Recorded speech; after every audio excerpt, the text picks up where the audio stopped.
This is more of a vent post than a story. I have an unusual condition where I randomly age to any number. Some days I might be an old man, and other days I might be a baby. My parents did their best to give me the best life they could offer. I couldn't go to school all of the time because I would wake up completely old at a height of 6'2", while the night before I was just a crying baby. There are times I would wake up at the right healthy ages, from 15 to 45, and that's just my opinion. My dad would promise me to take me somewhere fun as I was a child. Then the next day I would age up to an old man again, and all I wanted to do was watch the news. I wish I could just age in order like everyone else. I don't care if it was young to old or old to young, because random aging is just terrible. At the moment you could be at the prime age of being in your 20s, while the next day you could end up as a crying baby again. People found me as a crying baby on the street, and also as an old homeless man on the bench who was nearing to death. I just want to be normal. Many different types of people like me at different ages. Mothers or women who want to become pregnant like me as a baby, while old folk like me when I am old, and the present generation like me in the prime ages of being in my 20s, 30s and 40s. I was once kidnapped as a baby, and then the kidnapper let me go a day later, as I ended up aging to a man in my 30s. A day later I found myself in an old people's home, as I had randomly aged to an old man in my 90s. Then a day later I walked out of the old people's home as a rebellious teenager. I just want to age normally, in order where I could plan things. It's impossible to plan anything in my condition, as in one moment I could be an old man, and the next day I could go back to being a baby. There is nothing out there. If this is depressing, then I am sorry.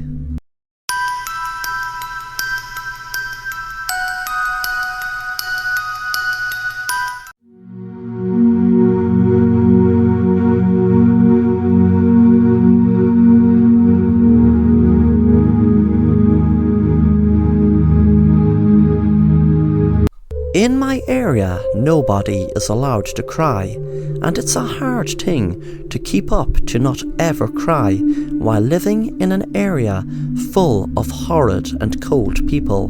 My parents are always shouting at us to never cry, and every house has a swimming pool, and we all live next to rivers and canals. When my eldest brother started crying, my parents took his eyes out so that he could never ever cry again. And when my second eldest brother started to cry, my parents took his eyes out as well, and also the rest of his face.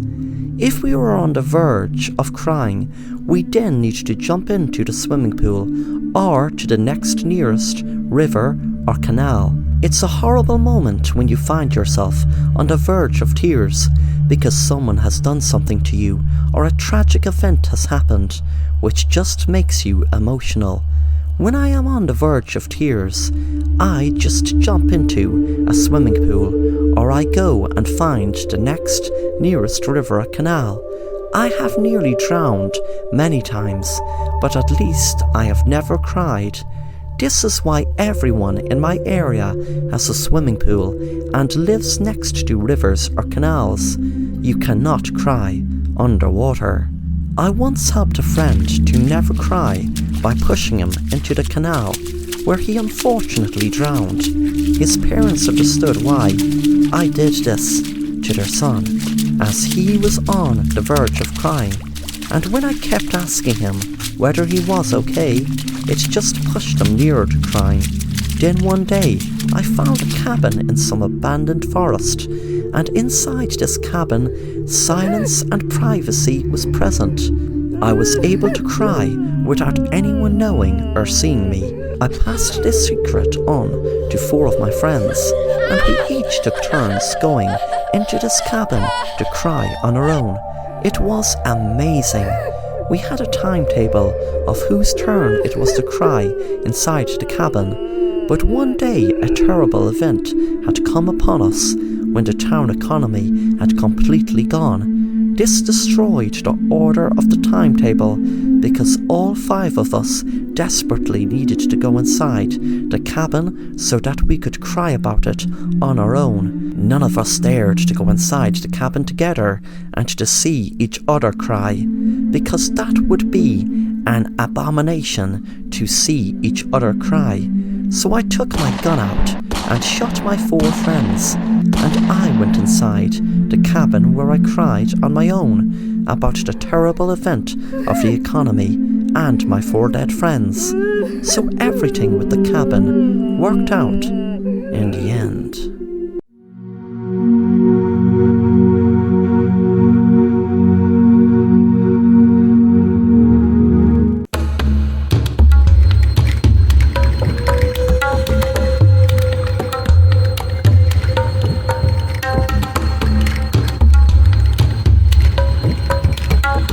My name is Stephanie. I got kidnapped when I was 8 years old, and now I'm 18. But the thing is, I managed to escape my captors. They were basically my mom and dad for 10 years, but they treated me like I was dirt. Mom just got drunk and high every night, and my dad did the same when he wasn't beating up on my mom. I am lost and found personified. That day I walked up to my home, I felt a mixture of happiness that I was home and sadness about missing 10 years with my parents. When I first knocked on the door, I recognized my mom's face, but noticed there were 10 years of strain and worry on her face. I felt a pang of guilt knowing it was over me, but it wasn't my fault. I was just a kid, and kids go missing every day. It isn't their fault, of course. My mom asked me could she help me with anything, thinking I was a stranger. I said, "Mom, it's Stephanie." My mom gave a shocked look as soon as I said it, but a couple of minutes later we spoke in the living room for what felt like hours. I was tired, all I wanted to do was fall asleep. Then the next day, an FBI agent called to the house. He wanted to speak to me. I didn't want to speak to anyone. I just wanted to curl up in a ball and fall asleep for weeks. The FBI agent said to me, "Hi Stephanie, I just have a few questions. I want to ask you about who had you for 10 years. And why now? What made you leave now?" I felt angry at the question and said, "Because I couldn't other times. They had me locked up in a house. I didn't go to school. I didn't go out. I was inside all of them years thinking I'd never come out. When I came out, I felt like the sunlight was going to blind me, as I wasn't used to the sun. They kept me in a room with boards on it. I could watch TV. I read my dad's books. That's why I could read, because that's the only schooling I ever had in the 10 years. The FBI agent stopped me and asked, "Your dad?" I said, "That creep who kidnapped me. He asked me to call him Dad." The agent then said, "Was there a woman with your dad who kidnapped you? And had they any other kids of their own, or like in your case, had been kidnapped?" I said no, I just remember a man and a woman kidnapped me when I was 8 and told me to call them Mom and Dad. The agent said to me in a way I knew he was trying to make me feel like he was my friend, "Okay, Stephanie, I know this is very hard for you, and I know you must be so tired from all you went through, but could you please tell me about the day you were kidnapped? Try to include every detail, please." It was a Friday night. I know because the man who told me to call him Dad kept shouting about his high school football team winning. Before you ask me their name, I forget, but I just know that it was a Friday night lights and all. I was coming home from my friend Lucy's house. It was about 5 p.m, and a man pulled up in a car and told me that my mom, my real mom, asked him to pick me up. I found it strange knowing I just lived 10 minutes down the road. I spent what seemed like hours telling the agent what happened and the description of the people that asked me to call their mom and dad. A week passed and I was settling into my old home. My parents were so happy to have me home. My mom told me that she spent years and years looking for me and put up missing posters all over town. I felt it strange after a few days that neither was asking for a DNA test. I was hoping they wouldn't, but I still felt surprised. It usually took just a few weeks, in some cases only a few days. I had to up and leave from pretending to be a family's long lost daughter, and then up and leaving before that damn DNA test ruined it. That day I left, there was no man that asked me to call me dad. When I was 8, I just had enough of the teachers and social workers trying to tell me I was crazy for attacking the damn kids in school. They were so annoying anyway. They made me so angry I bit them. It was when I ran away and did what I did I could really express my emotions, but no one would accept them. It's not that I was able to stay around any family long enough for them to even notice my odd behaviour. I used to check out social media pages and missing children sites and get all the information I needed to pretend to some grieving parents I was their long lost daughter. If only they didn't bother with that damn DNA test, then I wouldn't have had to run away. I would have given them hope, and hope is good, right? There's nothing wrong with hope. But one night I was down in the woods, and there was this guy I was making out with. It was a perfect chance for me to indulge in my favourite pastime, so I bit him in his neck and tasted his blood. As I was sucking his blood, I could see the new man I chose to pretend was my dad standing in front of me. He wasn't shocked, he just stared right at me. I was wondering what the hell is he not shocked at me, biting into a guy's neck and sucking his blood. Then he said, "You should really hide your diary better.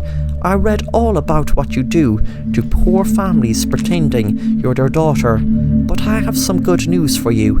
You think you're lying to us, but of all the odds you chose us. You did. And Stephanie, you thought you were lying to us, like all those other parents. But Stephanie, you're not lying. This time I am so happy to tell you, you are my daughter. You're home, Stephanie. I knew I didn't need a DNA test, because you see, I am like you. I am a vampire."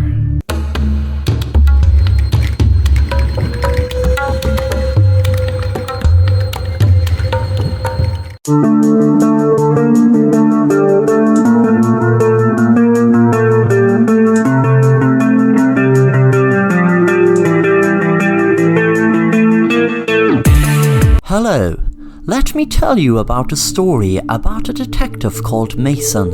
He had a brilliant idea for investigating crime scenes.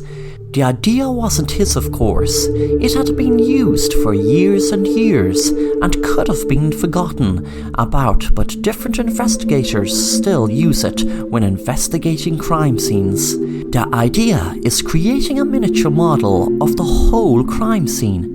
For instance, if it was a farmhouse with 2 people and one stabbed with a knife, then create a model of that entire scene. Mason used to find it very helpful to be able to look at the model of the crime scene and go through it in his mind what could have happened.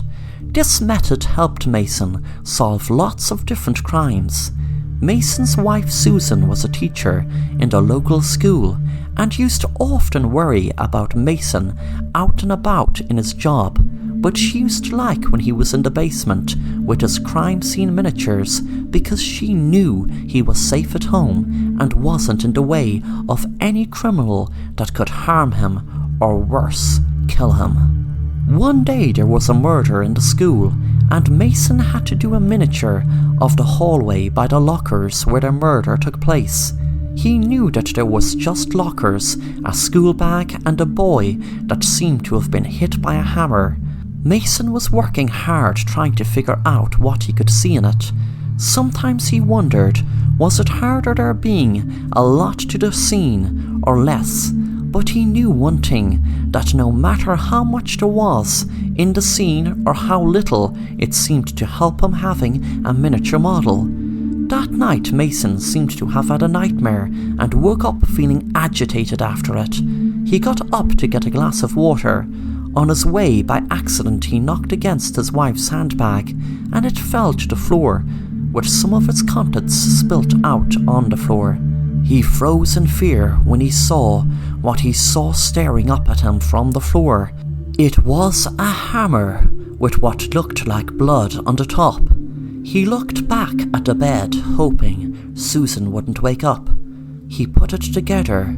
Susan had been talking about a boy who was constantly bullying her behind people's backs, and she was afraid to tell anyone because she felt they would think she had no control over her students. Mason knew the student was hit with a blunt object, which was very highly likely to be the hammer.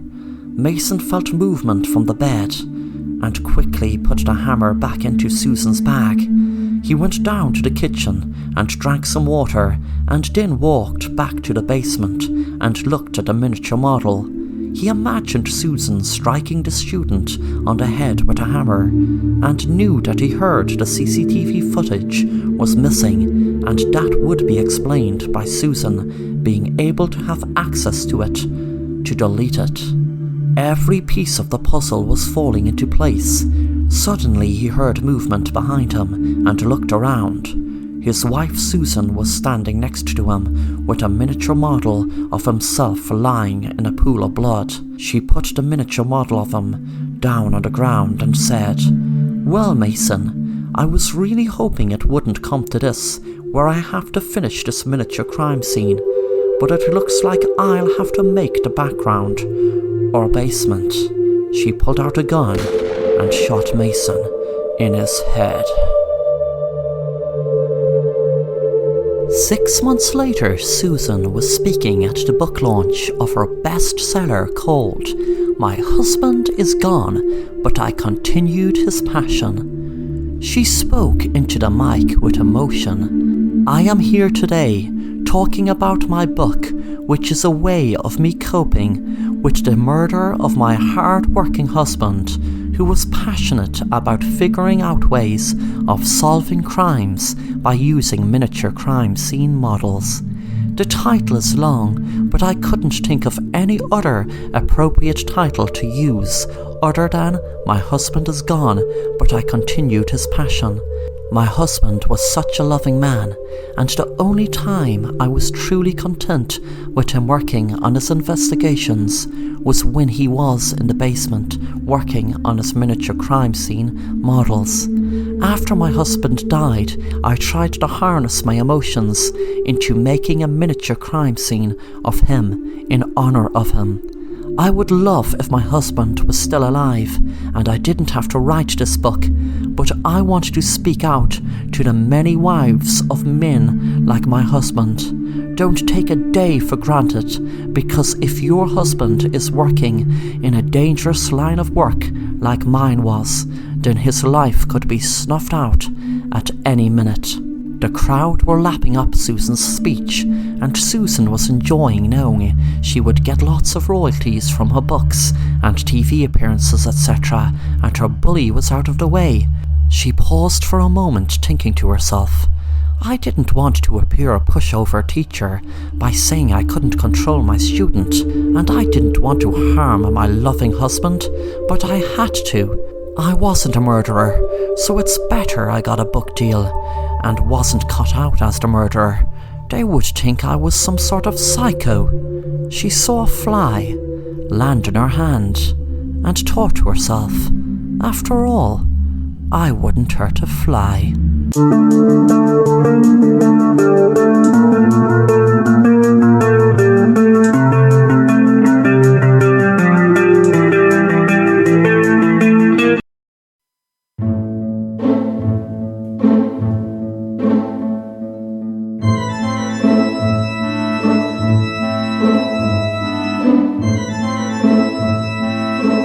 Hello, my name is William.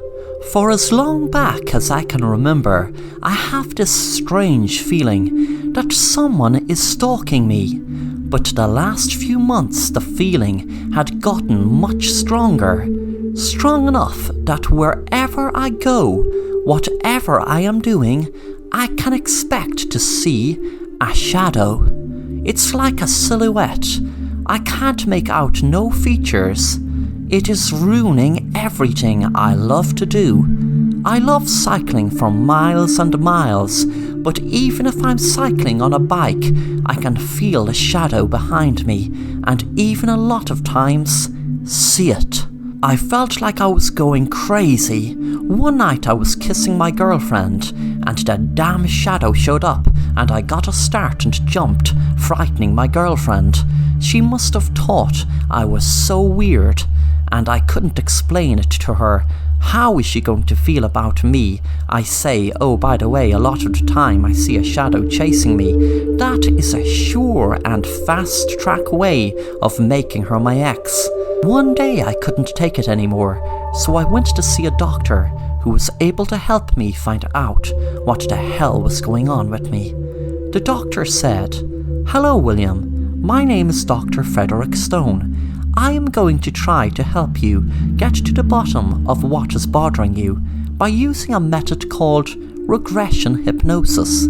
Some doctors claim to go back so far in a person's life that they may even uncover things about any past lives they might have had. But I'm sure we won't have to go back that long. You see, William, what I feel like is happening you from what you told me over the phone is you are suppressing memories that cause you pain, but sometimes those memories are coming to the surface in the shape of a shadow that you imagine. It is your subconscious telling you there is a problem that you're trying to forget. After a few minutes I was in a hypnotic state, and I could see myself back in my house in a dark room with my twin brother. We were only kids and we were playing murder in the dark.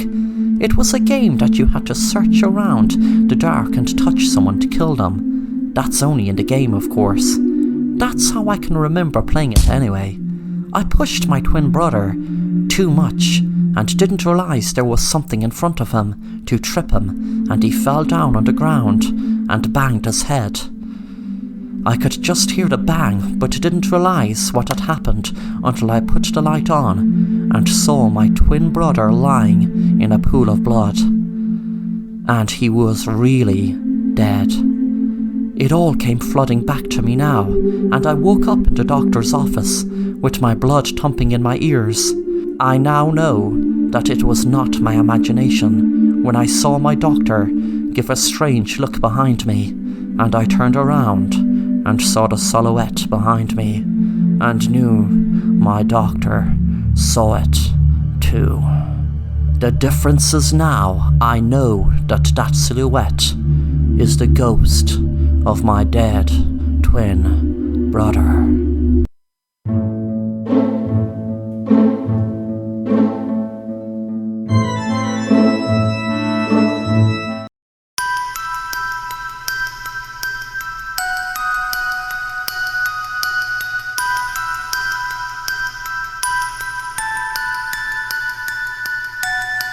The relationship between me and my wife had turned strange a couple of weeks ago, and I am not sure what happened exactly. A month and a half ago, my wife came screaming into the living room, shoving a picture into my face. She kept on shouting, "Who is this younger woman you were with?" And I calmly told her that the younger woman was her. She then looked at the picture and realized that it was her when she was in her early 20s. We were both in our 40s now, and she cried and apologized, and we made up. Then, a couple of days later, she barged into our bedroom and was shouting at me to explain the photo of me with a younger woman.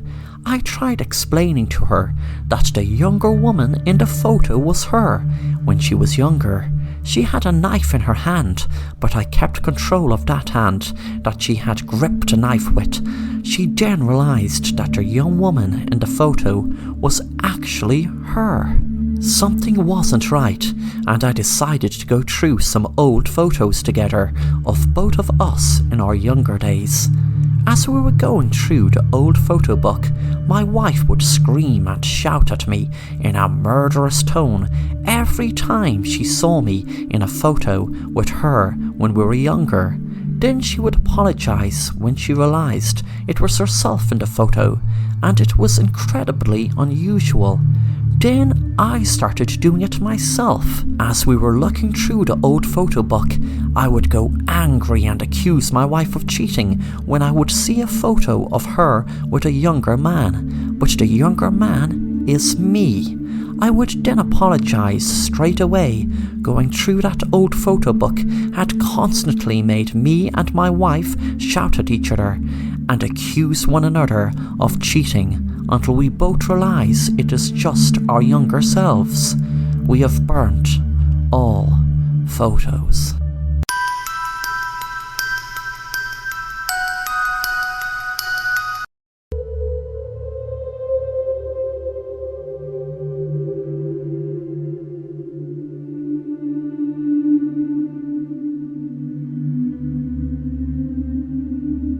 Hello, my name is Darren. I have loads of people telling me that I am crazy because I tell them that I can make people do things and hypnotise them, etc. I wouldn't stoop to the level of recording myself, making them act silly without their knowledge, etc. Because if they don't believe me in my gifts, that's their problem, not mine. I'm not going to record them so they can look back at them acting stupid and having no recollection of it. No, if they don't believe me, that is their problem. My girlfriend was arguing with me for weeks about going to see a psychologist. I wouldn't even film myself using my gifts on her, as the same applies for her. If she doesn't believe me, then that's her problem, not mine. But I gave in to her arguing and eventually went to see a psychologist. My girlfriend drove me to the psychologist, and there wasn't a word spoken on the way there in the car. I was angry that my own girlfriend didn't believe in my powers. When I was sitting down in the psychologist's room, I felt betrayed that I had to sit here in front of someone who didn't even know me and, like everyone else, probably thinks I'm crazy. The psychologist was an annoying-looking man who said to me, "Hello, Darren. My name is Frederick Ryan. I am sure you will feel a lot better after our session. But first, please tell me why you are here today." I said, "I am here because everyone doesn't believe me that I have powers to make people do things against the will without them even realizing it. They have no recollection whatsoever of doing it. I am not filming anyone or anything to prove I have the gift." The psychologist said, "Well, Darren, I am sure you must realize why people are so reluctant in believing you. I mean, especially when they have no recollection of doing so. But Darren, I'm sure there is a good reason why you feel like you are actually doing these things. But in reality, they're just in your imagination. And when you come to the realization that you're just imagining these powers, then things will start coming together a lot easier in the puzzle." The session lasted about 30 minutes. When I was out of the building, I checked my phone to see the live stream I had of me making him dance around his office like an idiot without even realizing it. I laughed. I knew it was just me that filmed him, and just me that will be able to watch this video. I got a thrill when I saw myself confess to making a person who annoyed me stab themselves with my powers. But then I switched back to the live feed and forwarded it up to real time, right now. I didn't realize that he had actually been recording me also. Maybe he records all his subjects, but I could hear our conversation come out of his laptop speakers. I could see his face go weird when I was confessing about the murder. He then was getting his phone ready to make a call, more than likely the police. I used my powers to him bang the phone off his head over and over and over until it was a bloody mess and he fell down on the floor, dead.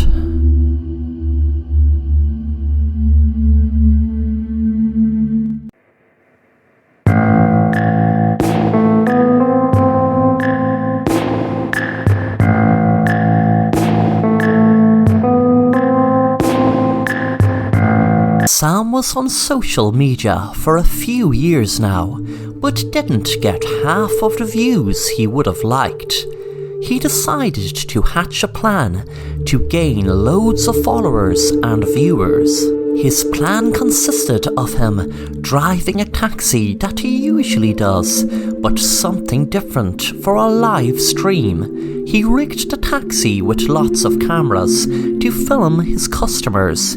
He had something very different planned for them. That difference was that he would have a needle in the back seat full of poison, and each customer who gets in would be killed from the poison going into their back. The needle tips were spread all over the back, so no matter where they would sit, they would get jabbed.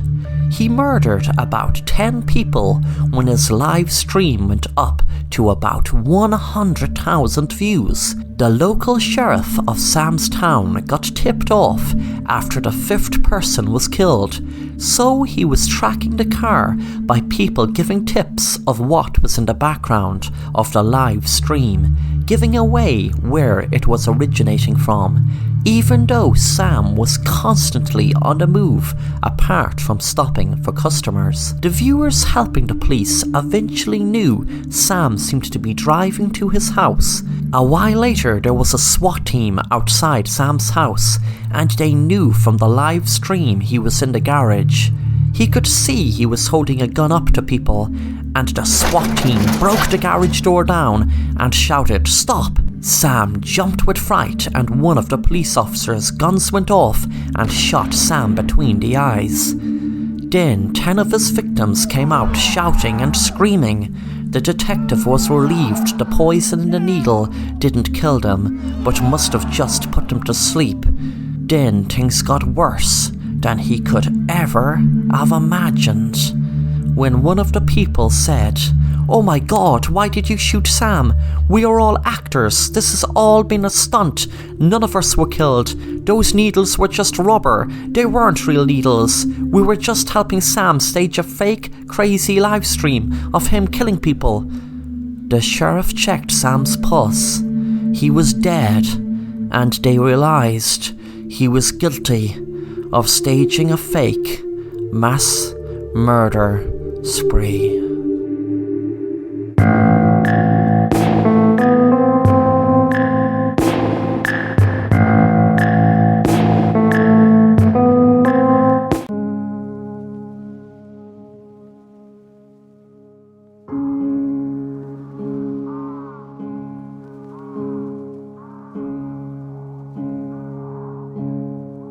The story begins in the year 1899, when a monstrosity of a lighthouse was built in an island off Ireland.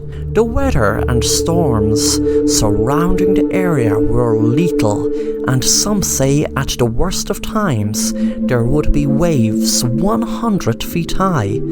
This lighthouse had to have people working there, but it was taken into account when building the lighthouse that if they did have one person living there, they would be so lonely and it would affect them so much being isolated, it would drive them mad. But if there were two, then them being together out in the middle of nowhere, it could drive them to kill each other. So that is what made it clear there would be 3 people working in the lighthouse. It went according to plan until 1900, when a photographer and his assistant and a very skilled sailor sailed out to the island, so the photographer could take photos of the lighthouse keepers and the lighthouse and island. It was then that everything got very strange as they turned every stone into island, looking all over for the three men, but couldn't find a trace of them. It was like they disappeared into thin air.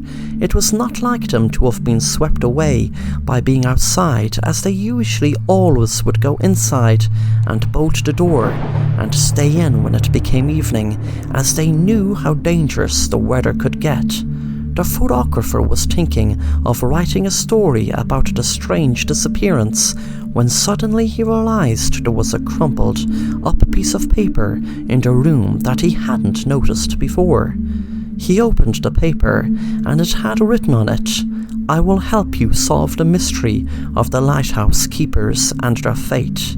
Wait outside the lighthouse at 4 p.m. The photographer was standing outside the lighthouse, hoping it was the right part, as it was so big. He was really anxious to find out who wrote the note and what they would say. There was no one on the island when they went looking, and they looked everywhere. Plus the island wasn't that big. Suddenly it got very stormy, and he could see a huge wall of water coming straight for him.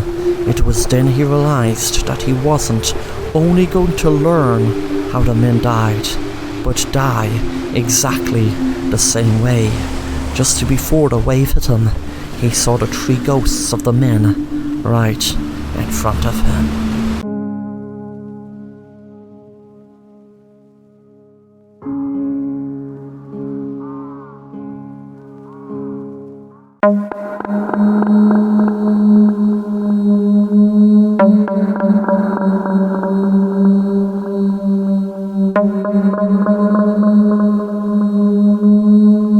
Jack was a criminal into all sorts of criminal activity.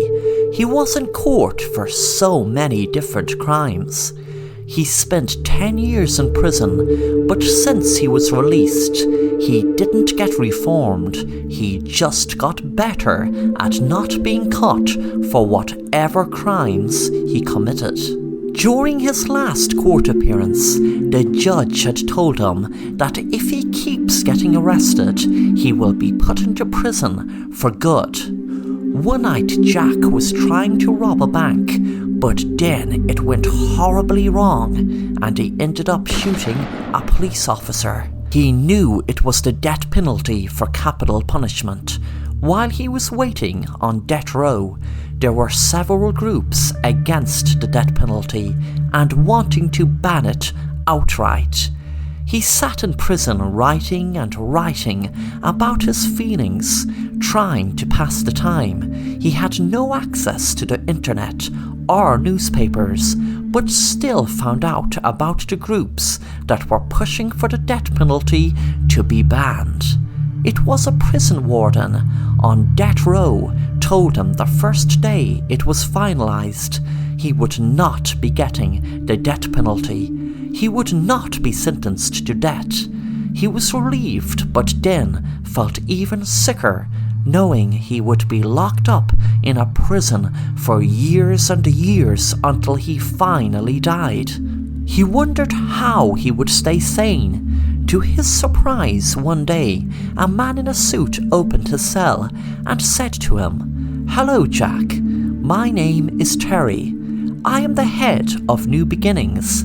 I am the leader of the group that has successfully banned the death penalty.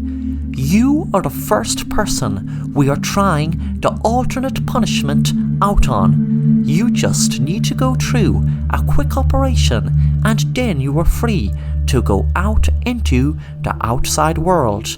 Jack couldn't believe his ears and knew there must have been a catch.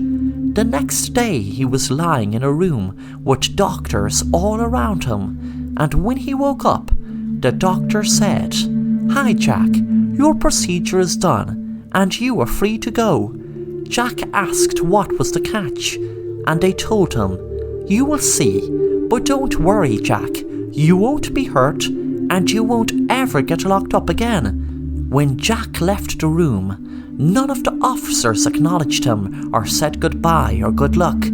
When he was walking down the street, no one acknowledged him. It wasn't until he tried to make a phone call from when he was home he found something strange. No matter what number he rang or text he tried writing, nothing happened. He knocked at his friend's door. There was no answer. Suddenly his friend's car pulled up in his driveway, and Jack said, "They set me free," but his friend didn't seem to hear him. He didn't see him. And then he knew. The new punishment for him not getting the death penalty was being immortal, invisible, and alone, with no chance of lifting an object to let anyone know he was there. He knew he was immortal because there was a voice inside his head told him. But that voice told him that now that he knows he will be alone, it also told him no matter what he lifts, he will think he lifted it. He will think he opened doors. He will think he threw glasses if that's what he done. But to anyone else, there will be no one or nothing there.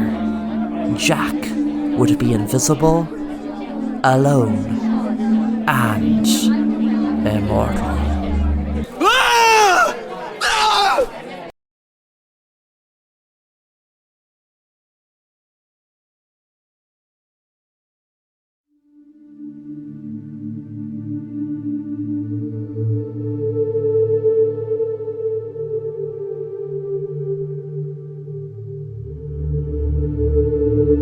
Susie was feeling down as she had no cell phone for a whole 3 days.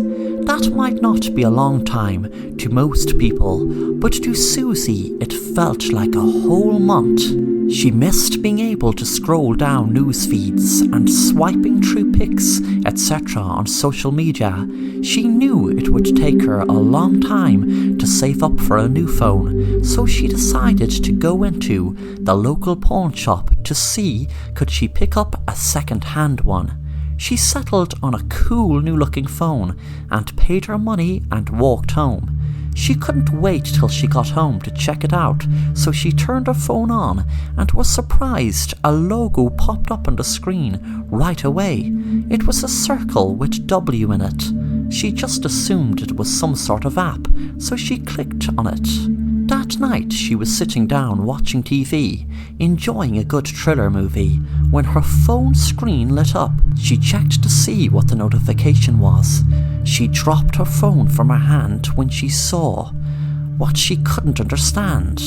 It looked like a very pale woman's face came very close to the screen, and there was an awful sound came from her phone.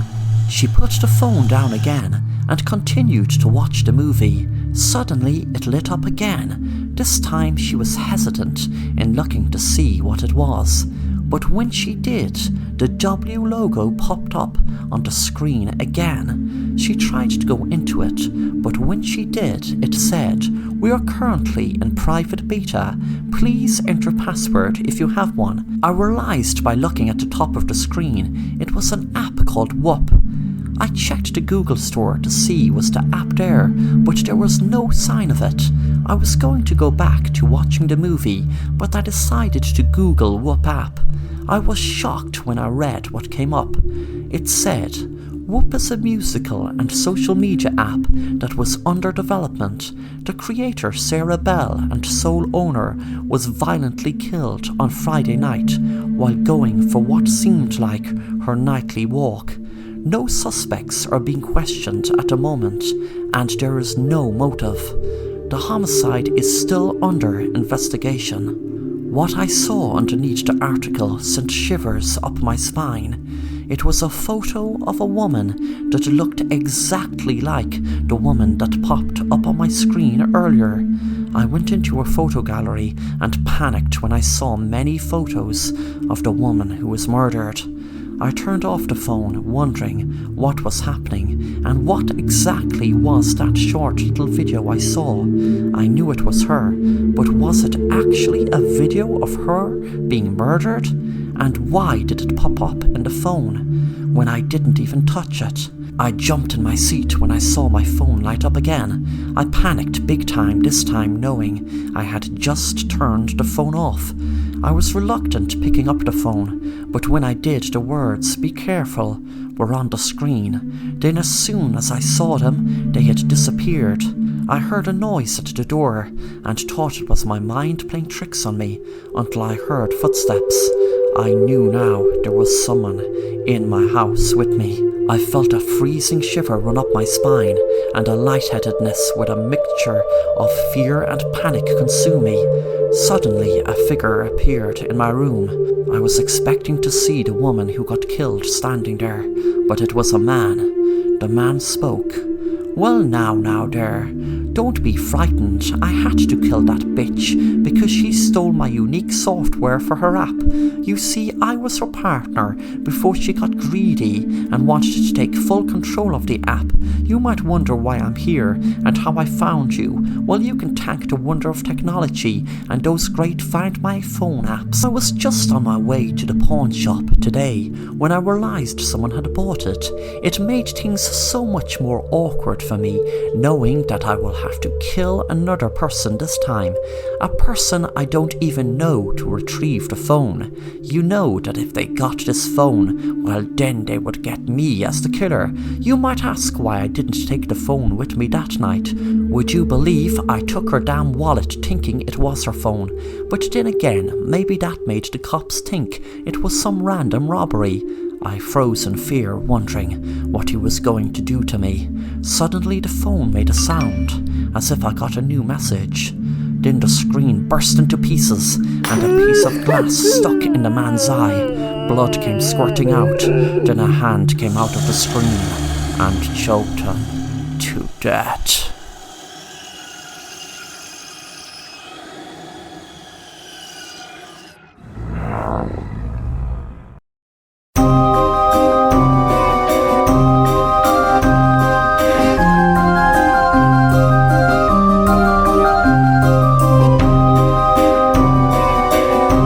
Hello, my name is Brian. Some people have a genuine phobia against clowns. They are genuinely petrified of them. I don't have that phobia. I have something much worse. I have a good reason to fear clowns, and Ferris wheels, and carnivals.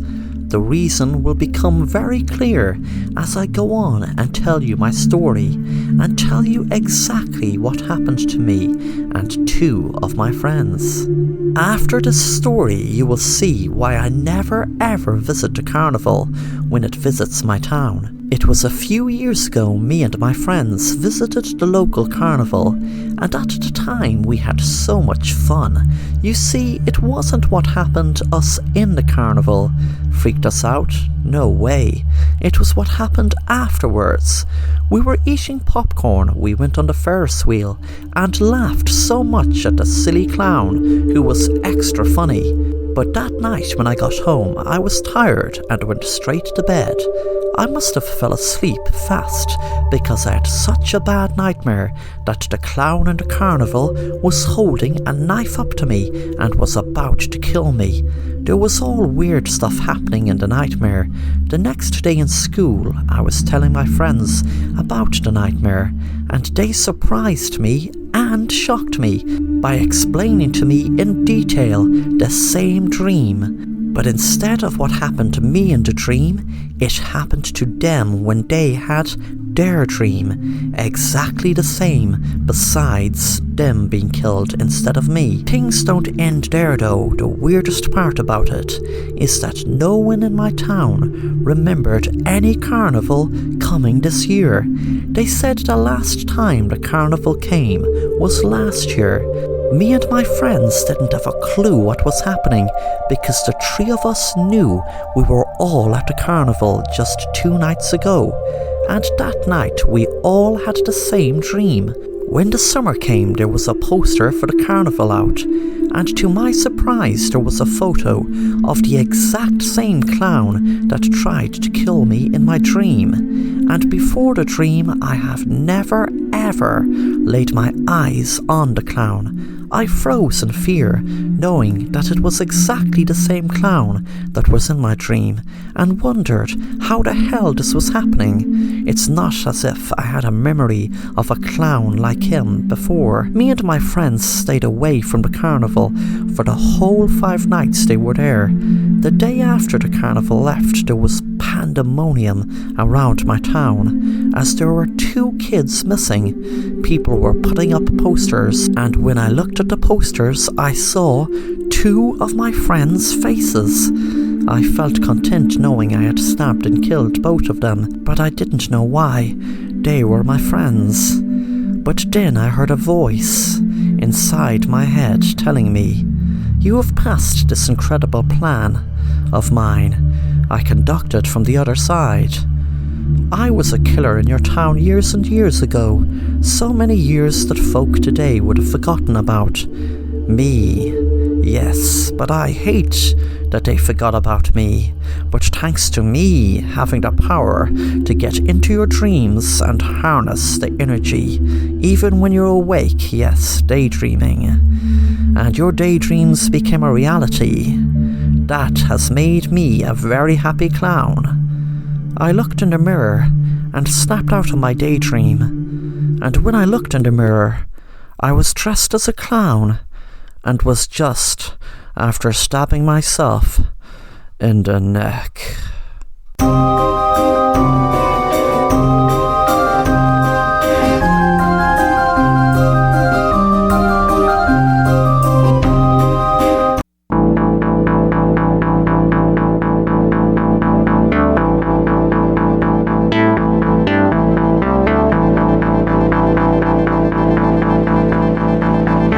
Jeffrey was in town for business, so had to check into a hotel for 2 nights.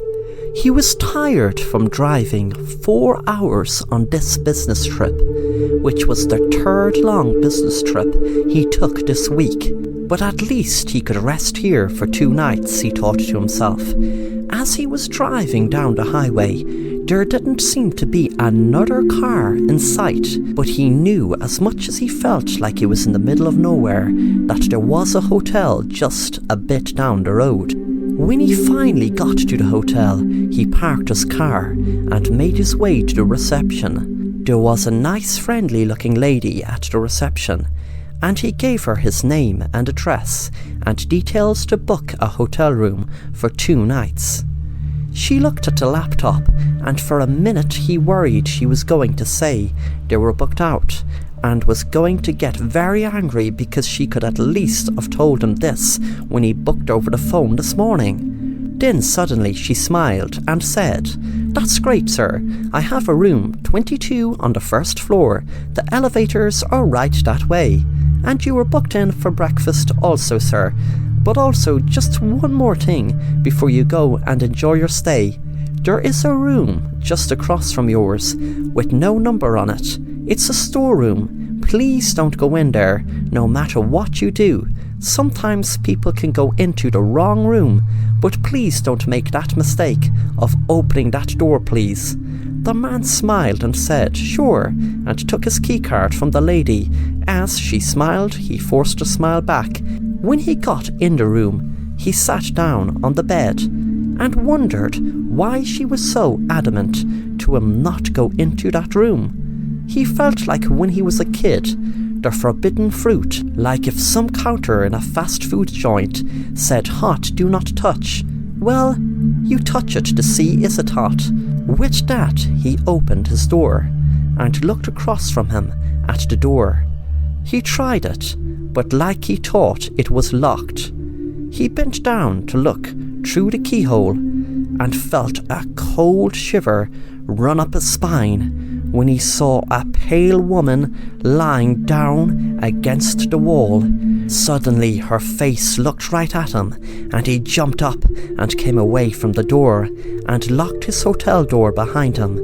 He found it hard to go to sleep that night, and even had a nightmare that the woman was hovering over him in the bed. When he woke up the next morning, before he went for his breakfast, he took another look in the keyhole, but to his surprise, all he could see was red. He wondered, did they know he had been looking and cover it with something red? When he saw the lady at reception, she could see he felt really shook, and she said, "You looked through the keyhole, didn't you?" Geoffrey said yes. She cut him off before he could say any more and said, Okay, I might as well tell you. Years ago in that hotel room, a poor woman was murdered by her husband. We tried to rent the room out to customers afterwards, but it was just too hard. They kept coming back to us, complaining about strange and unsettling occurrences. The weird thing is, they all seem to have said they saw people, all white and pale, except for their bright, red eyes.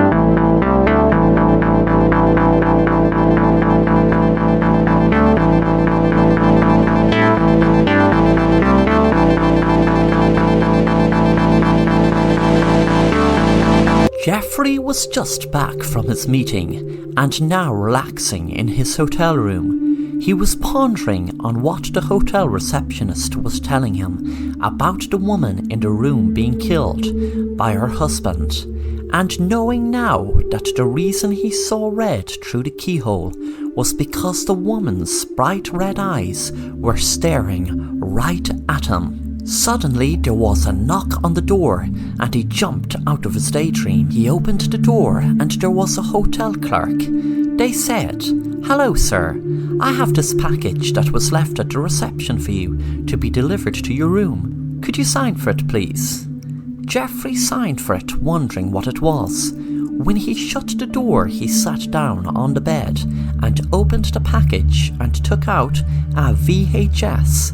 He wondered what the VHS was and found it strange there was a VHS player in the hotel room, which he hadn't seen in years.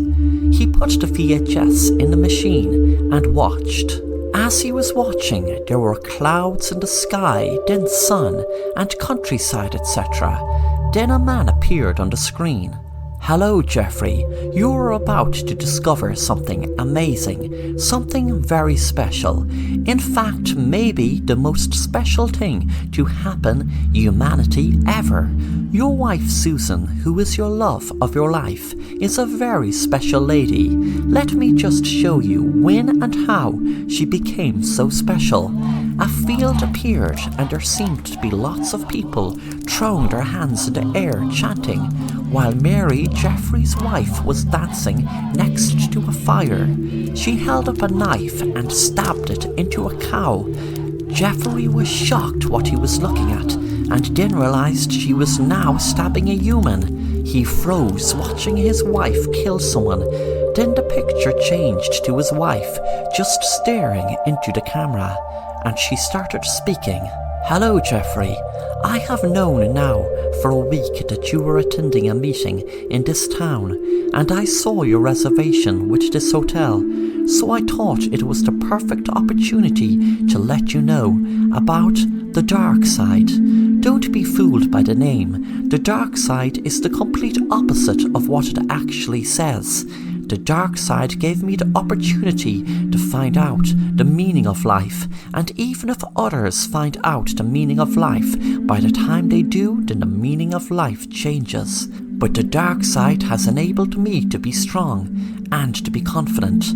That woman you saw in the room with those red eyes is my mother. I am telling you all this, darling, because just before my mother was brutally murdered in that room from her husband, I was born in it."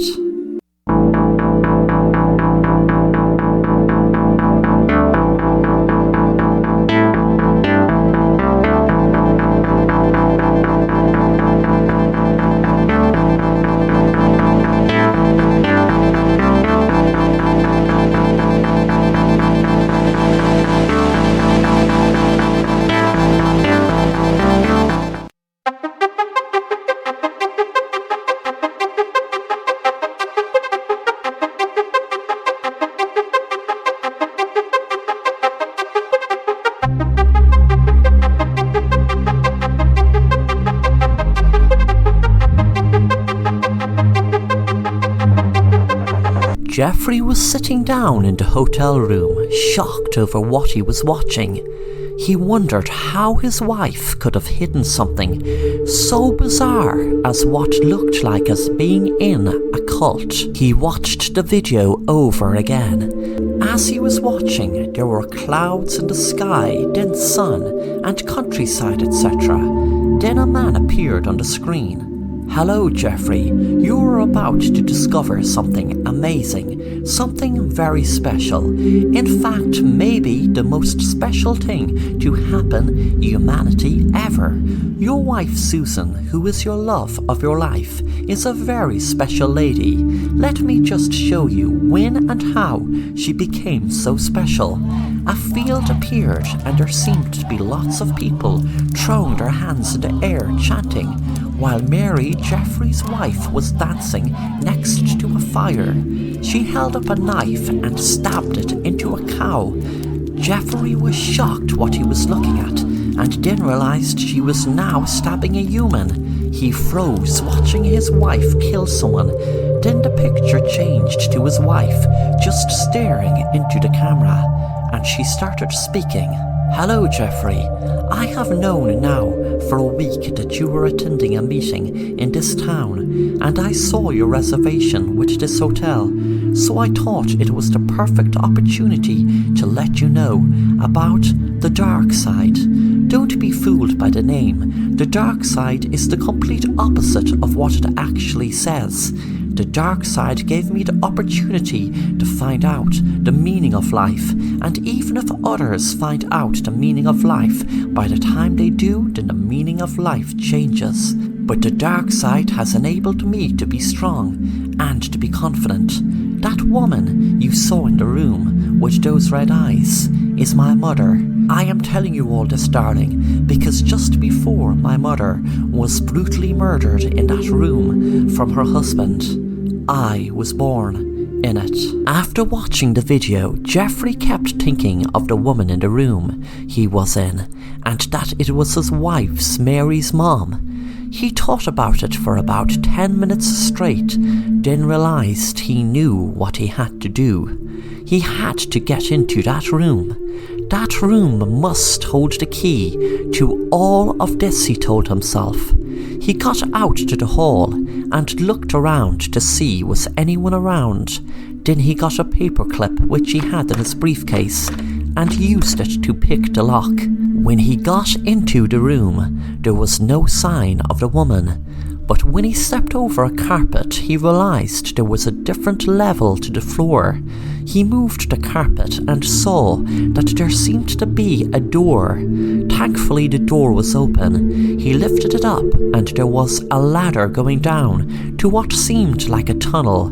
He was walking through the tunnel when finally he came to a huge window, which inside he saw what looked like capsules and loads of different people inside them. He froze, wondering what it was. It looked like something out of a science fiction movie. Suddenly, a hand grabbed him.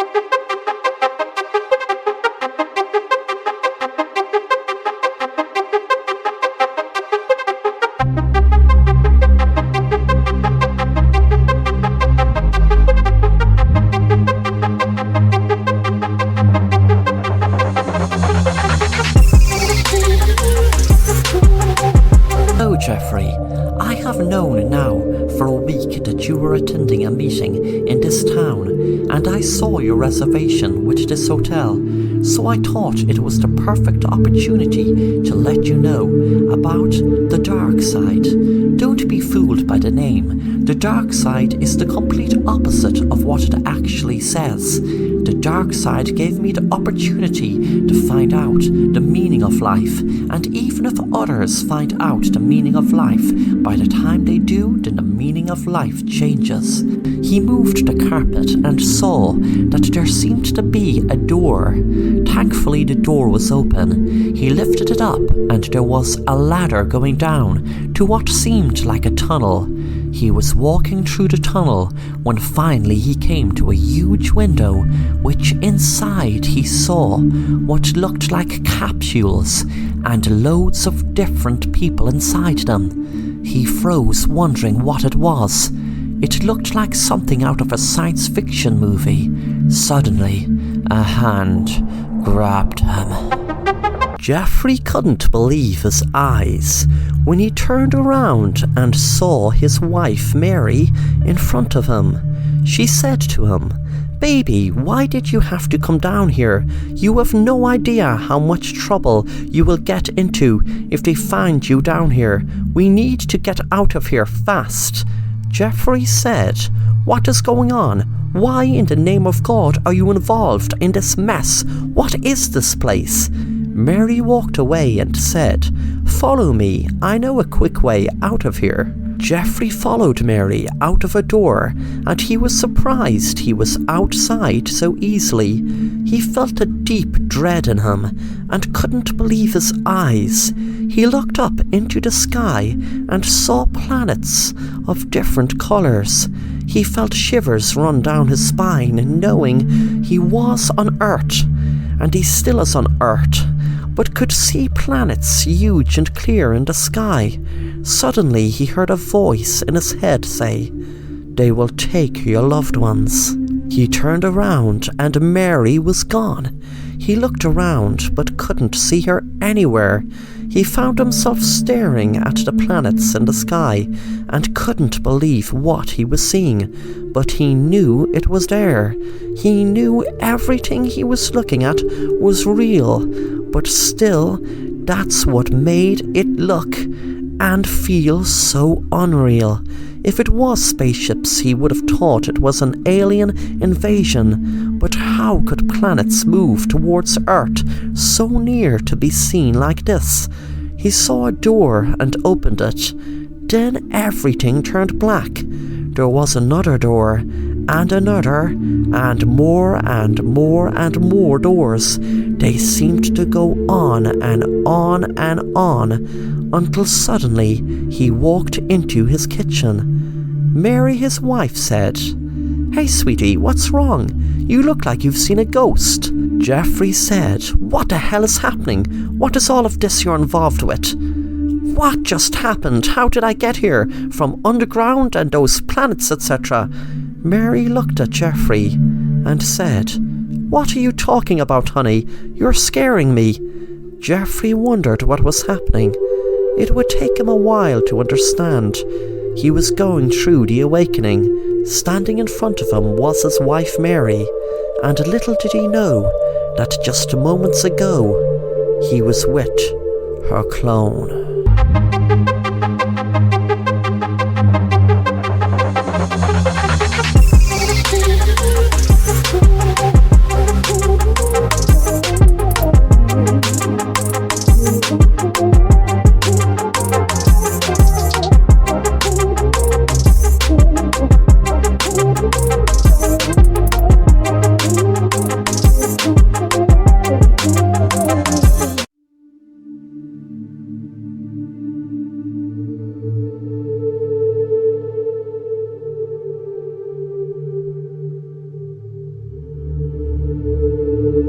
My wife and I bought a house that was quite cheap for the area, and that was 2 years ago. We have 2 daughters together.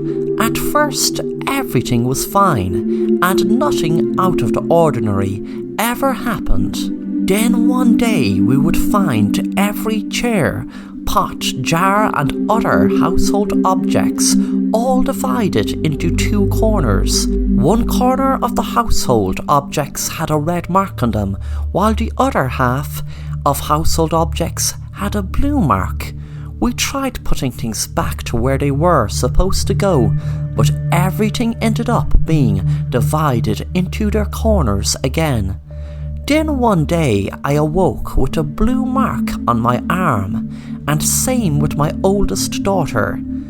We both found ourselves with the other household objects that also had a blue mark on them. My wife and my youngest daughter had a red mark on them, and they awoke alongside the household objects that had a red mark on them as well. We then brought in a psychic, and she told us that the spirits from the married couple who used to live in this house are now finally divorcing in the afterlife. They have split up everything 50-50 and marked them red and blue. Red is for the deceased husband, and the blue is for the deceased wife. My wife and I looked at each other, as we both knew we would be taken away. We knew we had to get out of this house or sell it as quick as possible. Then one day, some of the household objects that were divided into red and blue had disappeared. Our daughters were part of the disappearance. The two spirits are slowly taking their 50-50 divorce splits. Me and my wife are just waiting for us to get taken now.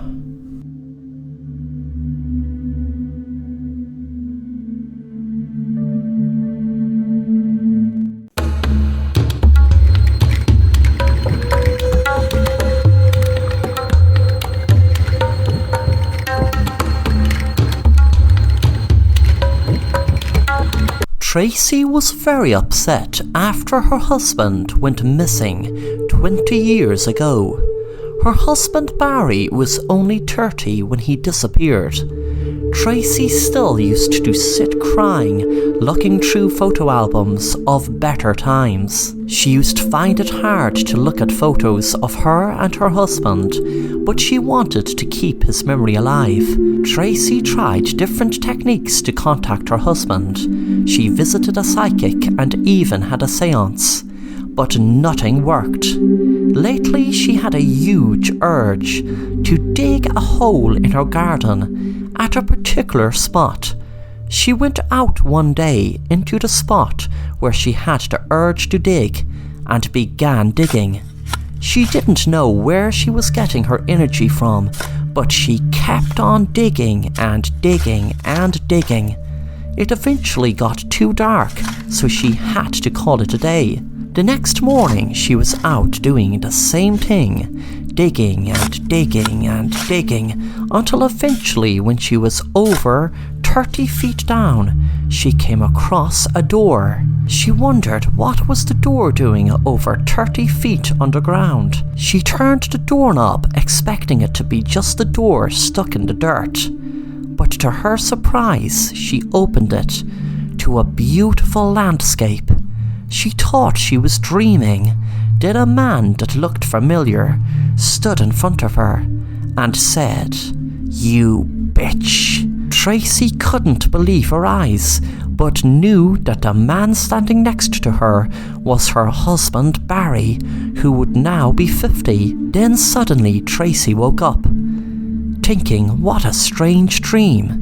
The first thing she'd done, even though she knew it was a dream, was go out to the garden where she dug the huge hole in the dream. Of course there was no hole, but she thought of something. What if she dug a little? Not 30 feet, but just a little. She had the urge to dig, and she knew she was awake this time. A few minutes later she began digging. She hit something hard and got a start. She bent down on her knees and took away dirt, revealing a hand. Then it all came back to her, guessing the dream had unopened the repressed memory of her killing and burying her husband.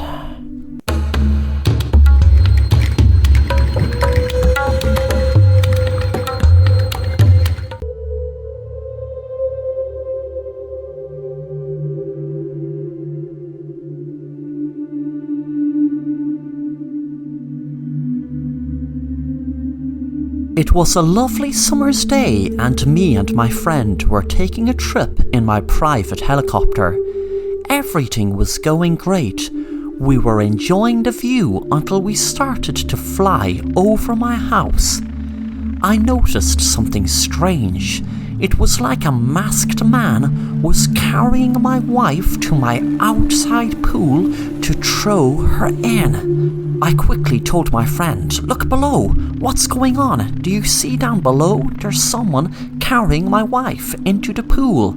I quickly flew the helicopter down and saw that a masked man was carrying my wife, and just as he got low, we could see him throw her into the pool. He ran away, and when the helicopter eventually landed, he was well gone. I ran over to the pool and jumped in, but by the time I did, my wife had already drowned. My friend rang the police for me, and when they came, I told them what had happened.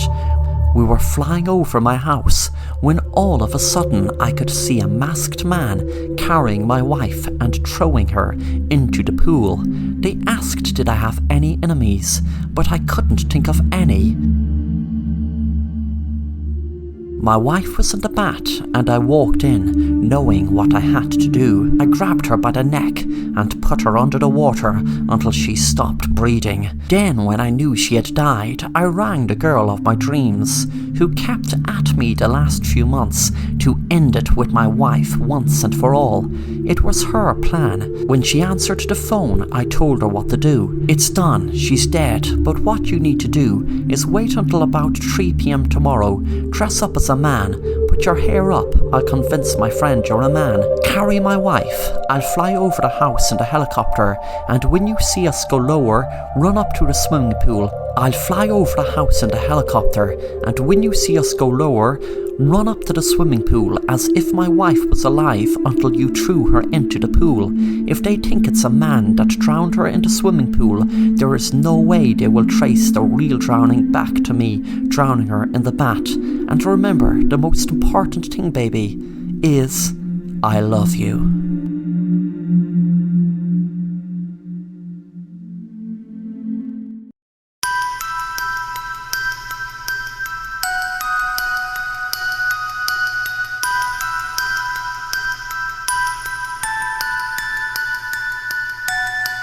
Jeff was a very nice guy who wouldn't harm a fly, but one day he met a psychopath who offered him 1 million if he wouldn't kill his own twin within 3 days of an experiment. Jeff laughed at the idea, knowing he would never ever harm his twin, as he was the only person he truly cared about in the whole wide world. Jeff's parents unfortunately died in a car crash 5 years ago. Jeff also needed the money to pay off his mortgage and other bills he had outstanding, so the idea of being offered 1 million for not killing his own twin was too good to be true. Jeff even told his twin Darren about the idea, and Darren said, "Go for it." Jeff knew in his right mind he wouldn't kill his twin, but he feared they would drug him or something to drive him crazy, and he took every precaution his twin would be safe, and then he would collect his million and they both would forget about their crazy plan. The first day the experiment started, Jeff was put into a white room. There was no chair or table or anything else, just a plain white room. After a while, Jeff felt dizzy and faint without any food, and the whiteness drove him crazy. Eventually, he tried to lie down to get some sleep, but as soon as he did, loud music came into the room. He didn't even have a clue where the music was coming from, as he saw no speakers. The next day he woke up, and one of the walls was replaced with a huge mirror, so he could see himself in the mirror. He stared at himself and realized how tired he looked. When he went to sleep, he slept sound until he woke up. Darren's voice filled the room through the hidden speakers. "Well done, Jeff. You are doing great. This is day 3. You've just a few hours before you collect your million. Good luck." Suddenly more loud music filled the room, and this time it seemed to be so loud he was wondering why the mirror didn't crack. Suddenly it stopped, and Darren's voice filled the room again. "Okay, Jeff, you're doing extremely good, but you might wonder why the mirror didn't crack. That is because it was reinforced, bulletproof glass that wasn't affected by the noise. But there will be a gun appear on the ground just now. You just need to make 10 different movements in the mirror and then shoot your reflection. Then you are free to go. Also, don't be surprised when the glass breaks, as the bulletproof cover to the mirror was lifted, so it's just an ordinary mirror now." Jeff made 10 different movements and lifted the gun and shot the glass. He then froze when he realized on the other side of the glass, his reflection wasn't him standing holding a gun. It was him lying down dead on the ground. Darren walked into view and said, "Well now, Jeff, I guess you won't be getting your 1 million. You see, I told a little white lie. Maybe, I'm not sure, or was it I left out some very important detail concerning you? That mirror was a mirror, yes, and you were looking at your reflection. But when I had lifted the bulletproof shield, it was the mirror that lifted. What you were looking at, making those 10 movements, that you thought was a reflection of you, was really your twin. He had no idea what I said to you, but my twin Jason was telling him that if he copied every move you did in sync with you in the next 10 movements, you will be out of here. And you see, he didn't realize I meant you'd be out of here dead. I'm sorry, Jeff, I can't have you walking out here alive and blabbing all about my little experiment. But before I kill you, didn't I tell you I'd make you kill your own twin within 3 days?" Then Darren lifted the gun and shot Jeff in his head.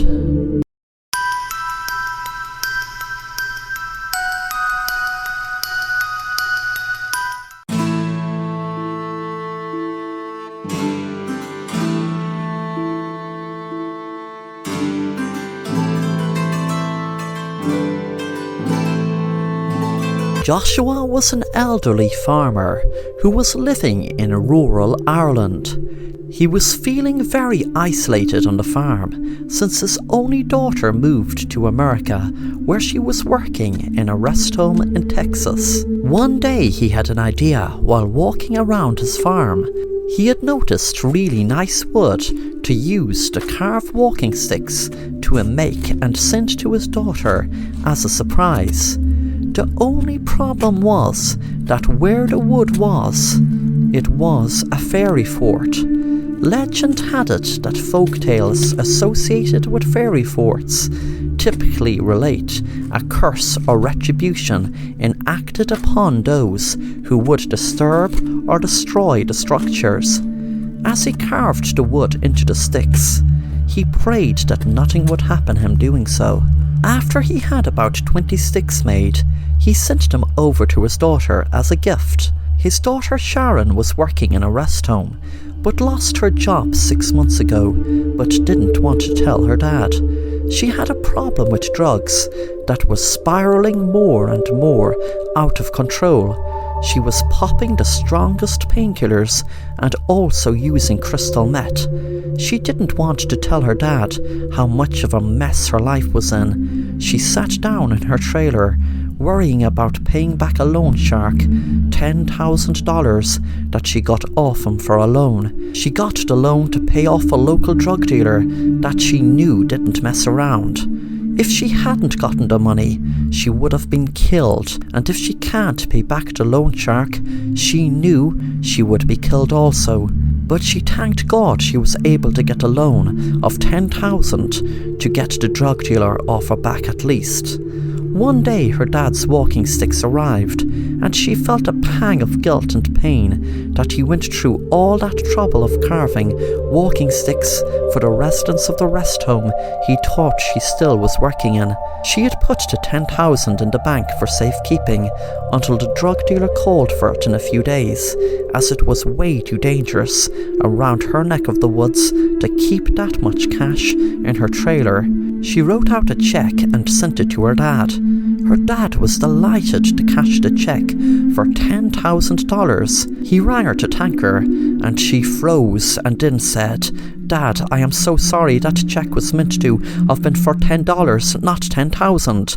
Then the man that was looking at Joshua counting the money behind him ran up and hit him in the head and grabbed his wallet. He saw him put all the money in. That night the drug dealer arrived, and Susan told him the story. The drug dealer started laughing and said, "Do you think I'm stupid? You just ran out of chances, bitch." Then he shot Susan dead. Joshua found out about her death a few days later and regretted ever stepping foot inside the fairy fort, knowing it was the fairy fort that made everything go wrong.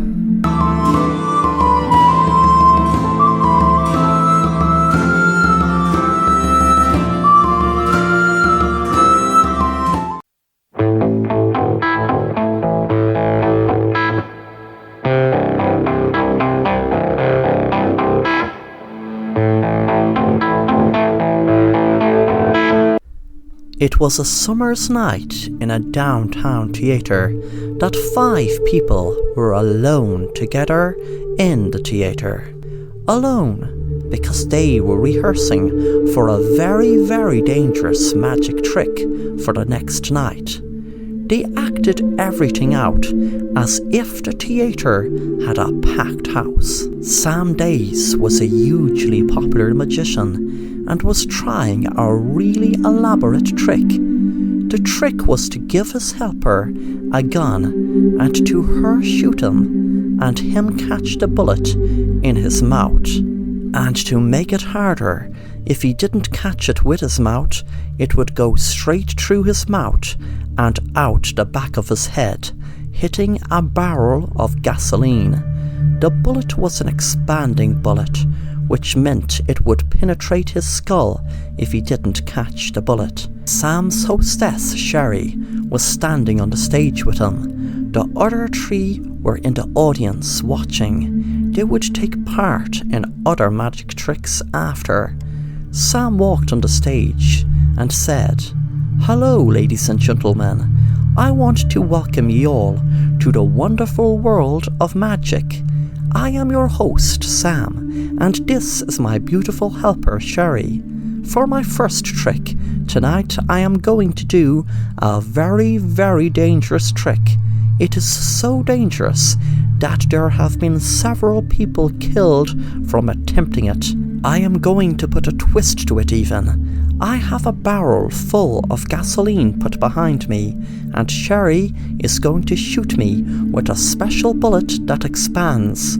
So if I don't catch this bullet with my mouth, it will be game over for me, and, well, you all better run for the hills, because it will go right through the barrel and cause a mighty big explosion. So, I'll just get on with the act, shall I?" Sam smiled and gave a gun to Sherry and walked back to stand in front of the barrel.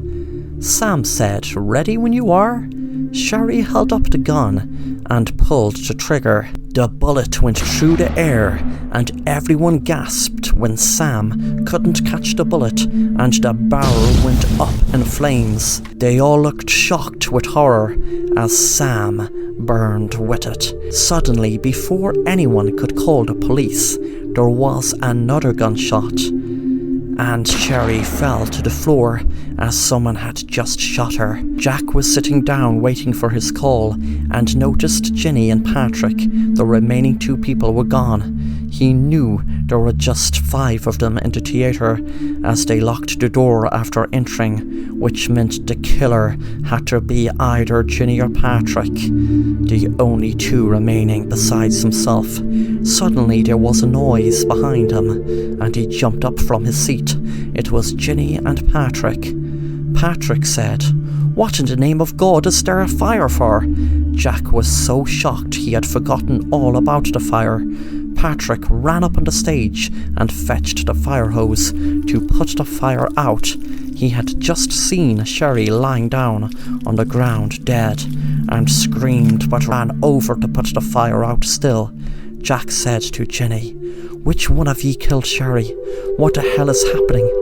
Ginny said, "Sherry is dead. What the hell happened, Jack?" Jack said, "This is madness. I'm calling the police." He picked out his phone to call the police. He told them what had happened and to come fast. After a few minutes, finally Patrick had the fire put out and saw the burnt body of Sam. He walked down to where Ginny and Jack were sitting. Jack said to Patrick, "Where the hell were you? It could have been only either 2 of ye, the killer." Patrick said, "Are you crazy? None of us killed anyone. There must be someone else in here." 10 minutes had passed, and the police hadn't arrived. Jack got up to walk up and down the theatre. Ginny whispered to Patrick, "Something isn't right. I don't think he rang the police." Suddenly there was a shot, and Ginny screamed as Patrick was shot in the head. Ginny looked around, terrified, when she saw Jack run up to her and shout, "What did you do?" Ginny shouted, "I didn't do anything. It was you who shot him." The police suddenly arrived, and Ginny told them everything that happened, and about Jack shooting him. She didn't see him shoot him, but it had to be him. There was no one else in the theatre. Jack was arrested, and after some investigation and speaking with the theatre's owner, they learned that the owner's jewellery worth $10 million had been stolen from his safe, which was opened with his key. He told the police that Jack must have used some magic trick to retrieve the key from him. Sam Days was missed dearly by his fans, but little did they know he pulled off his biggest trick by staging his own death, by falling down a trapdoor when the blast happened, knowing there was already a scorched body inside the barrel with gasoline. He didn't want to kill Sherry and Patrick, but had to, as he stupidly told them about his fantasy about stealing the theatre's owner's key and open the safe and steal the jewellery and live the high life.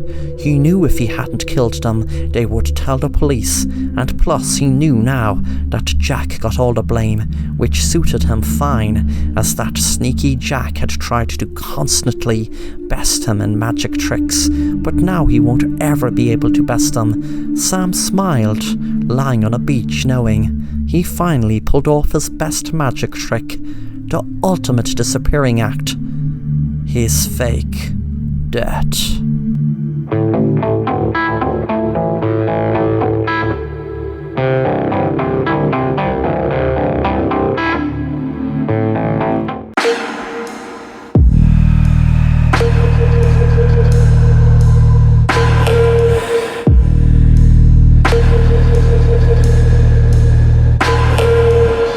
Two police officers were driving down the road on a quiet summer night when they spotted something strange. There was a car stopped at the side of the road, but it was in a position that a car shouldn't stop in since it was out in the middle of the road. Two of the police officers walked around to the car to investigate, and they nearly got sick when they realized what they saw. They had seen a woman lying lifeless inside the car with towels stuffed into her body and most of her organs removed. One of the police officers turned around and got sick, but the other was more experienced and was used to seeing sick things, so he just took out his notebook and started writing down notes. Then he rang back to the station to call in the crime scene. The police officers wondered what type of sick person could do that to anyone. They wondered, was it some dark ritual or even a sacrifice taking the baby out of the body, because there were really strange stories around the town for years and years of witchcraft rituals in the woods, and this road was by the woods. When they went back to investigate more, looking into the car, they felt a strange presence, and when they looked back into the back seat, they froze in fear of what they saw. They turned around and saw a baby stare at them, and not cry or whimper, but they still knew the baby was alive.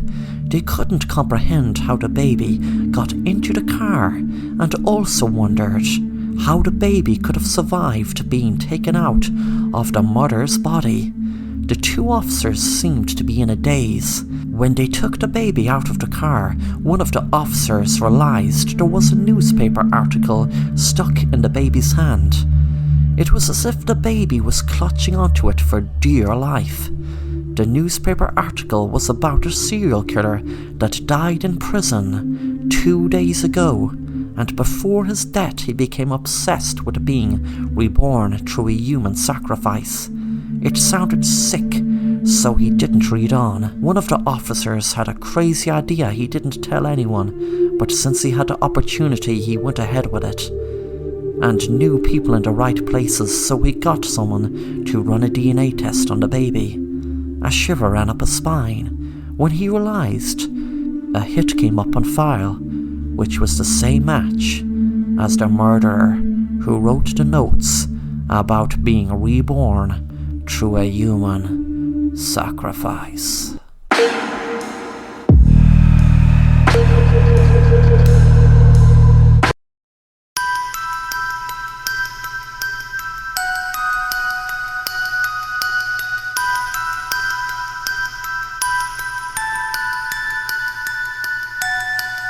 Hello, my name is Jake. I used to get upset over my daughter Sarah's last boyfriend, Fred, as he was an ex-convict. So was it hard to blame me? I mean, what father would be delighted with their daughter going out with an ex-convict? He was in for drug dealing, and the thing is, she has moved on, but to be honest, her new boyfriend is worse. The first day I met him, me and my daughter and wife and her new boyfriend Tom were having a meal. Tom just gave me a cold stare, and there was something dark and void in his eyes. My wife and daughter hadn't seen it, but I knew he was hiding something. I don't know what, I don't know how big, but I just knew. I tried telling my daughter, "Sweetie, I know that you think you know Tom, but are you really sure you really know him? I mean, put it this way, he doesn't seem to talk about his family much." My daughter cut me off. "Dad, why do you question everything and everyone I go out with? Tom is a very caring guy, and he has been there for me the last few months, and especially since Fred has become a crazed stalker who just won't get it into his head that I am over him and don't want anything to do with him. Tom has told him to back off, and to be honest, I don't think he would have, only for Tom frightening him or whatever he did to get him to back off.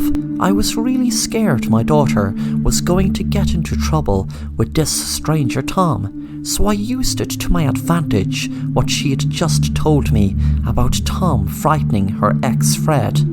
I said to my daughter, "Well, there you go, sweetie. You don't know what he did to Fred. Did he threaten to kill him, or did he have him beaten up? I mean, let's face it, Fred doesn't seem the type of guy to just back off. You were months trying to get him to stop stalking you. I was hoping to find something to prove I was right about my daughter's new boyfriend Tom, so I did some research and typed his name into the search engine. Millions of results came up, so I tried doing the image search of him and the town and the company he is meant to work for. I was hoping he wouldn't appear at all, that he was just giving a false name and he would be cut out way before anything bad happened to my daughter. But my hopes were dashed when his face popped up. Things came to a head one Friday night when me and my daughter went to Tom's house. She was delighted I had accepted to go to his house for a meal. My daughter went in and I had just realised I'd left my phone in my car, so I went out and fetched it. A few seconds later, I heard a gunshot from inside Tom's house and my heart started racing. I ran into the house and saw my daughter crying inside there. I told her, "Get back." I had a gun with me at all times for protection, and my daughter knew about it. I told my daughter to stand back, and I kicked the door in and could see my daughter's ex bleeding to death on the ground. Tom was standing there shouting. I shot him in the head and explained to my daughter I had to, as he had his gun held to my head and was going to kill me. My daughter rang the police, and while I was waiting I saw her on the laptop and asked her what she was looking at. She told me, "Don't worry, Tom has CCTV inside the house and outside. I'll be able to show the police that you just shot him in self-defense." Then I noticed I could see my hand go in the window while I was pretending to fetch my phone, but I had went around knowing the window was open. All was ajar. It was a habit Tom had that was a real advantage to me. I was seen holding the gun in the window to the back of him and shooting Fred. My daughter knew now that it was me who shot Fred, and I had planned to burst the door open, pretending to have had to kill Tom before he had killed me. My plan was ruined now. That's why I knew what I had to do before the police came. I knew they would know that it was me that purposely set up Tom to look like the killer that killed Fred, but it was really me. And it was really me who killed Tom because I wanted to, not because it was self-defense. And I knew what I had to do before the police came. So I held the gun up to my daughter and pulled the trigger.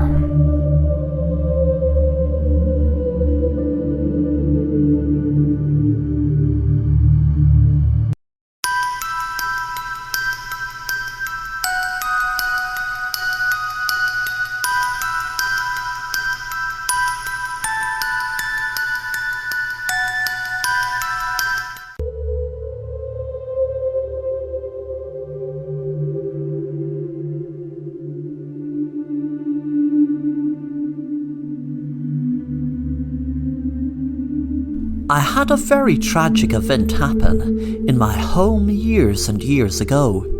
I was left a mansion in an estate in the middle of the country, and trust me, it was a very beautiful, mystical place. You could see the history written all over it. But one day I had a falling out with a man. That man was my uncle. He was left money, but that's it. But you see, he wanted to claim some of the land around the mansion, and no matter how many times I told him that none of the land was his, he wasn't having it. One night I eventually called a truce, but in reality I had planned on murdering him, which I did.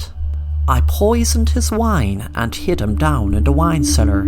I tied him up to the wall with shackles to make the most of the space, and built bricks around him to suit the rest of the wall. I tried to do it perfectly, whereas people would think it was just a part of the wall. For years and years I felt an eerie atmosphere in the house, and I just put it down to my nerves over what I did. Thankfully, he didn't seem to haunt the place like you'd see in some spooky houses, where paintings would float along the air, etc. One night, I brought a beautiful lady I met down in the village home for dinner. We were enjoying the dinner, but she didn't really like the wine I chose.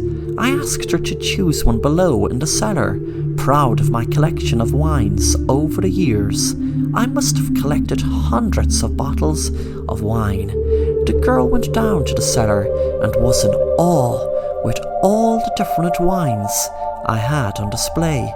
I was standing back wondering what she would choose.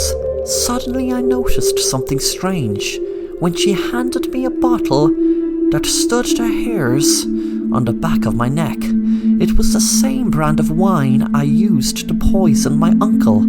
It wasn't the same bottle, of course, but the exact same brand. She gave me a smile and there was something in her eyes. Had she known that my uncle had been poisoned by me using this brand? Was she just playing a sick game with me before calling the police? Was she the police? All different questions swam around in my head until I realized something was moving. It didn't make a sound, but it was definitely moving. I panicked, but couldn't let her notice the fear. She'd turn around if she noticed. I had fear over what was happening before me, behind her. What I was seeing with my own eyes, but what I could not make any sense of. What I saw was a brick move, and my uncle's huge eye stared out at me. I remember he had lost an eye in the war, but I hadn't seen that eye for years, not since the day I killed him. I told the girl we should go up to finish our meal. It will be getting cold. She gave me a quizzitive look, as she knew we had practically finished our dinner already. Suddenly she turned around and screamed when she saw my uncle's eyes staring right at her from the wall. I didn't know what was happening. How could my uncle be alive? I had to stop her screaming. I had to stop her screaming. It kept getting louder and louder, so I grabbed the bottle and smashed it over her head. As she fell to the ground, my uncle burst through the wall and looked at me sadistically and said, "That girl could have chosen any bottle out of your huge collection. But will I tell you why she chose that one? Because I summoned her, here to take her soul, to bring me back to life."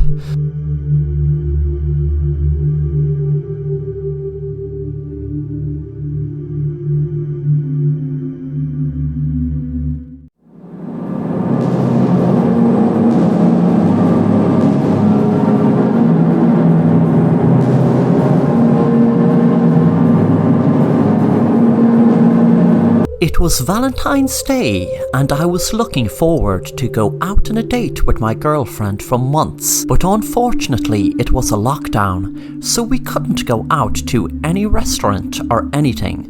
My girlfriend lived with me, so at least we could cook something at home and have a nice romantic meal. She sat down on the sofa watching TV while I cooked her the meal. About an hour later I called her out to the kitchen, and the table was set with candles and all to give it that romantic atmosphere. We started eating the meal and my girlfriend told me how delicious it tasted. She asked what it was, and I told her it was mincemeat with vegetables. After the meal we both sat back down watching a romantic movie. I was really enjoying the night. I gave my girlfriend a glass of wine, and within a few minutes I was feeling drowsy. I wondered why, as I had the sleeping tablets and painkillers crushed up into her glass. But she somehow must have noticed. I had planned on knocking her out and tying her up and revealing to her when she awoke I had that bastard Jack who she was cheating with on me. I had him tied up and gagged in the basement, thinking my plan would go according to plan.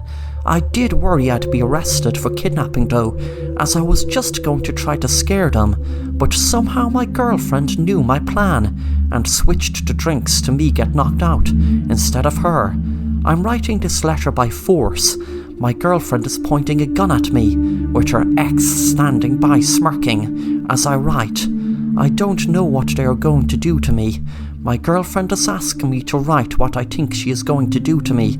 I write, I hope my girlfriend will let me go and tell me she's finished with me, but forgive me for tying Jack up and trying to knock her out with the tablets. She looked at the ending and smiled, then said, "This is just what I wanted. I wondered what she meant. She told me, because you cheating bastard, I know you have another girlfriend, and her name is Sarah, so now she's going to get the blame for murdering you, not me. She pressed the gun to my head and said, right, I hope Sarah leaves me go. I said, no, Sarah is innocent. She has nothing to do with this. She has everything to do with it. Now write Sarah's name. Write, I hope Sarah will let me go. I eventually wrote Sarah's name. My other girlfriend and Jack laughed, and both said, Happy Valentine's, and text Sarah pretending to be me. Come over, please. I have the house free. My girlfriend is gone out of town. As soon as he sent the text, he rang the police, pretending to be an anonymous neighbour, hoping Sarah would arrive at the same time they did. Sure enough, the police arrived just a couple of minutes after Sarah was in the house crying, and she was arrested for murder with the letter as evidence.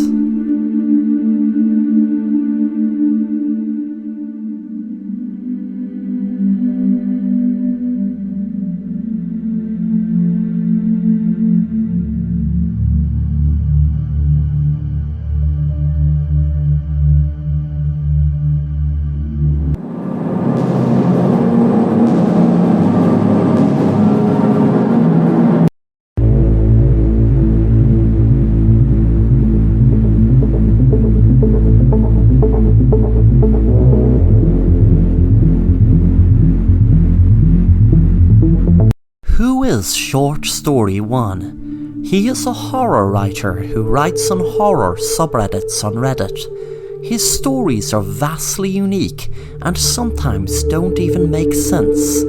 He has had a couple of popular short horror stories that was well upvoted and lots of Reddit users had commented on. Short Story hardly ever replies to comments, and one theory suggests is that he is a mental patient in an institute for the insane. Some even suggest that he has had multiple brain surgeries and was even experimented on. This would explain for Short Story 1's weird plots that don't make sense, because insane people don't make sense. Another theory is that Short Story 1 is 1,000 years old, and because he has lived a so long life, his stories are a reflection of what he has experienced throughout the ages. This would also explain why his grammar is terrible, because language has changed so much in the last 1,000 years, and Short Story 1 has failed to keep up. Another theory is that Short Story 1 is an actual alien that is just having fun with the humans on Reddit. Short Story 1 being an alien would explain so much about his writing and why it's so absurd. Maybe Short Story 1 is lost in our planet and has no idea what he is doing at all. Short Story 1 is maybe an alien that has transformed into a human and is struggling dealing with the human mind and emotions. The last and most likely theory is that Short Story 1 is artificial intelligence robot and someone experimenting the robot by letting it write stories on Reddit and seeing humans react to it. As we know, technology is evolving so fast, and robots in the future are now a strong possibility. Driverless cars have evolved so much, and Short Story 1 might be a robot that can imagine. Who do you think Short Story 1 might be? Have you read his stories?